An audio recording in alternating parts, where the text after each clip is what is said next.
భోగాపురం వద్ద అల్లూరి సీతారామరాజు అంతర్జాతీయ విమానాశ్రయ ప్రారంభోత్సవానికి ప్రధాని నరేంద్ర మోదీ రానున్న నేపథ్యంలో జిల్లా యంత్రాంగం పోలీసులు విస్తృత ఏర్పాట్లు పూర్తి చేశారు. ఈ కార్యక్రమానికి హాజరయ్యే ప్రజల కోసం ఉమ్మడి విశాఖ జిల్లా నుంచి మొత్తం 2020 ప్రత్యేక బస్సులు ఏర్పాటు చేశారు. ఇందులో విశాఖ నగరం నుంచే 1465 బస్సులు అందుబాటులో ఉంచినట్టు అధికారులు తెలియజేశారు.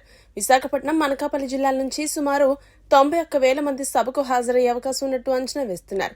ప్రజల రాకపోకలు సజావుగా సాగేందుకు ప్రత్యేక రవాణా, పార్కింగ్, భద్రత ఏర్పాట్లు చేపట్టారు. ప్రధానమంత్రి పర్యటన నేపథ్యంలో నగరంలో ట్రాఫిక్ రద్దీ అధికంగా ఉండే అవకాశం ఉన్నందున రేపు ఉదయం, సాయంత్రం అత్యవసర పనులు ఉన్నవారు మినహా మిగిలిన వారు తమ ప్రయాణాలను వాయిదా వేసుకోవాలని నగర police commissioner doctor Shankhabrata Bagchi విజ్ఞప్తి చేశారు. సభ ముగిసిన అనంతరం తిరుగు ప్రయాణంలో ప్రజలకు భోజన ఏర్పాట్లు కూడా చేశారు. ప్రతి నియోజకవర్గానికి ఒక కేంద్రాన్ని ఏర్పాటు చేసి అక్కడ భోజనాలు పంపిణీ చేయనున్నారు. ఈ ఏర్పాట్ల పర్యవేక్షణ కోసం జీవీఎంసీ అధికారులు, జోనల్ కమిషనర్లు, తహసీల్దార్లను ఇన్ఛార్జిగా నియమించినట్టు అధికారులు వెల్లడించారు. ప్రజలు ఎటువంటి అసౌకర్యం లేకుండా కార్యక్రమానికి చేరుకొని తిరిగి వెళ్ళేలా 3 ప్రధాన రూట్లు మనం ఎన్నిక చేసాము ఈ బస్ వెళ్ళడానికి. అది ఒకటి వచ్చేసి అనకాపల్లి నుండి కొన్ని బస్సులు వస్తాయి. అవి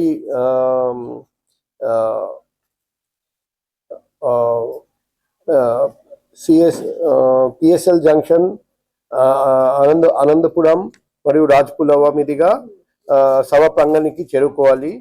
అక్కడ ఇంకొకటి వచ్చేసి అది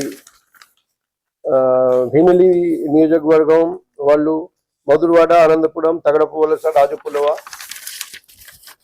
విశాఖ తూర్పు ఆడిలవ ప్రాంతం నుండి హనుమంద్వాక, అడవివరం, సొంటియాం, పిఎస్ఎల్, అనంతపురం, తగడపు వలస, రాజపులవ, మిగిలిన ప్రాంతాల నుండి మధురవాడ, ఫ్లవర్ మార్కెట్, అనంతపురం, రాజ్పులవ, విశాఖ ఉత్తర్, విశాఖ దక్షిణ, ఎనడి, టీసీపాలెం, మద్దిలపాలెం, కొమ్మాది, అనంతపురం, రాజ్పులవ, విశాఖ పశ్చిమ, గాజువాక, పెందుర్తి, ఎనడి అబ్లిక్ పెందుర్తి, తర్వాత Saripalli flyover, service road, Rajiv Nagar under pass, PSL junction, Anantapuram, రాజ్పులవ.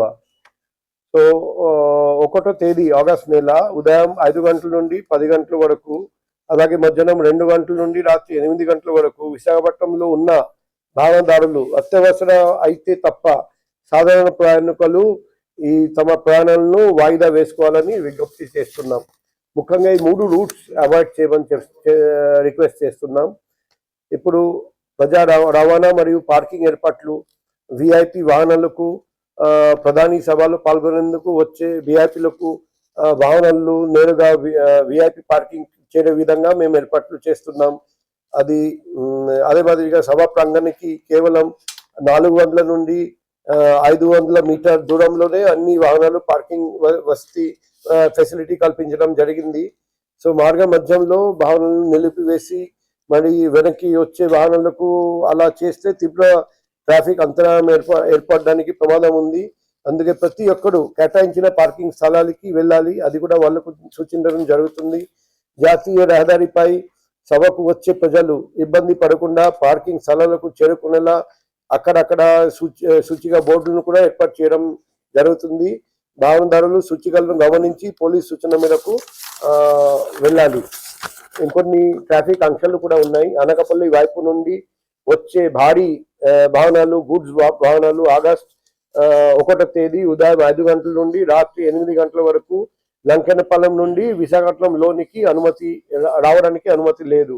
అదే మాదిరిగా శ్రీకాకుళం, విజయనగరం వైపు నుంచి వచ్చే భారీ వాహనాలు, గూడ్స్ వెహికల్ ఆగస్ట్ 1వ తేదీ 5 గంటల పొద్దున నుండి రాత్రి 8 వరకు విశాఖపట్నం లోపలికి రావడానికి అనుమతి లేదు.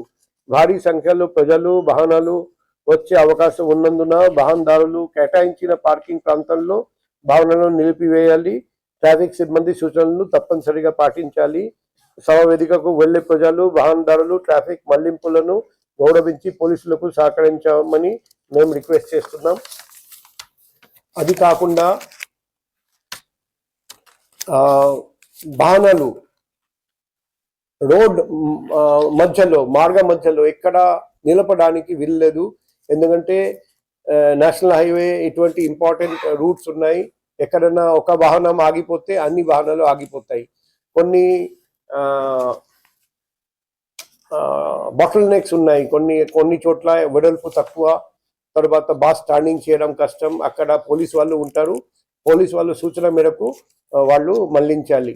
అది రేపు రిహార్సల్ జరుగుతుంది. ఆ రిహార్సల్ కూడా వాళ్ళు అప్పుడు వాళ్ళు చూస్తారు ఎవరు ఎక్కడికి వెళ్ళాలి, ఎక్కడ పార్కింగ్ చేయాలి అంతా చూస్తారు. ఇంకొక ముఖ్యమైన విషయం రిటర్న్ వచ్చిన తర్వాత వాళ్ళు ఒక లేఅవుట్ కేటాయించడం జరుగుతుంది. అక్కడ వాళ్ళకు భోజనం ఇవ్వడం జరుగుతుంది. ఆ భోజనం తీసుకుని బయటికి వెళ్ళాలి, మళ్ళీ హైవే ఎక్కి మళ్ళీ రిటర్న్ రావాలి. అది కూడా జిల్లా కలెక్టర్ గారి ఆధ్వర్యంలో 12 ప్లేసెస్ కేటాయించడం జరిగింది. అది కూడా జిల్లా కలెక్టర్ ఆఫీస్ నుండి అందరికీ సూచనలు ఇవ్వడం జరుగుతుంది. అక్కడ కూడా జిల్లా యంత్రాంగం పోలీస్ కలిసి పనిచేస్తారు. మేము ఈ ఒకే రోజు మాత్రం అందరూ పోలీస్ సూచనల ప్రకారం ట్రావెల్ చేయాలి, ప్రయాణం చేయాలి. మేము అందరికీ మీ ద్వారా అందరికీ తెలియజేస్తున్నాం. ఏదైనా డౌట్ ఉంటే మన పోలీస్ నంబర్ 112 మరియు వైజాగ్లో ఉన్న వాళ్ళు నా పర్సనల్ నంబర్ 7995095799 కూడా సంప్రదించవచ్చు. Thank you. ఏదైనా డౌట్ ఉంటే అడగండి.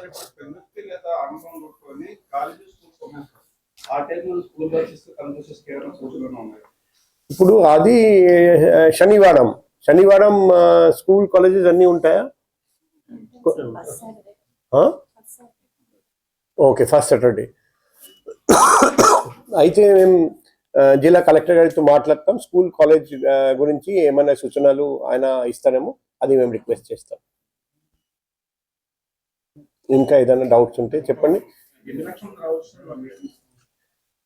మేము 2 లక్షల వరకు రావచ్చు, ఇంకా 3 లక్షలు కూడా కావచ్చు. ఫైనల్ గా ఎంతమంది వస్తారో మనం వేచి చూడాలి. అదే ఈ 3 రూట్స్ మనం భద్రత ఏర్పాట్లు చేస్తున్నాం. మొత్తం డ్రోన్ ద్వారా పరిశీలిస్తాం. అన్ని చోట్ల పబ్లిక్ అడ్రస్ సిస్టమ్ పెడుతున్నాం, సైన్ బోర్డ్స్ పెడుతున్నాం. తర్వాత ఎక్కడెక్కడ వెడల్పు తక్కువ, ఇక్కడ వెహికల్ వాహనం అది స్టక్ అయిపోవచ్చు, అటువంటి ఏరియాలో ఎక్కువ మందిని పెట్టాం. మరియు టోయింగ్ వెహికల్స్ పెడతాం. ఎక్కడైనా వెహికల్ బ్రేక్ డౌన్ అయిపోతే టోయింగ్ వెహికల్స్ అక్కడక్కడ పెడుతున్నాం. బ్రేక్ డౌన్ అయిపోతే అది బ్రేక్ డౌన్ రిపేర్ చేయడానికి మెకానిక్స్ కూడా పెడుతున్నాం. తర్వాత వైజాగ్ వాలంటీర్స్ అండ్ వైజాగ్ యువసేన అక్కడ నుండి వాలంటీర్స్ కూడా పిలిపిస్తున్నాం. వాళ్ళతో కలిసి మనం ఈ ప్రోగ్రాం విజయవంతంగా చేయడానికి డిస్ట్రిక్ట్ యంత్రాంగంతో కలిసి పనిచేస్తాం. Thank you. మీ ద్వారా అందరికీ తెలియజేయండి. ఈరోజు రేపు కంటిన్యూస్గా పబ్లిక్కి తెలియజేయండి. ఇదే మా రిక్వెస్ట్.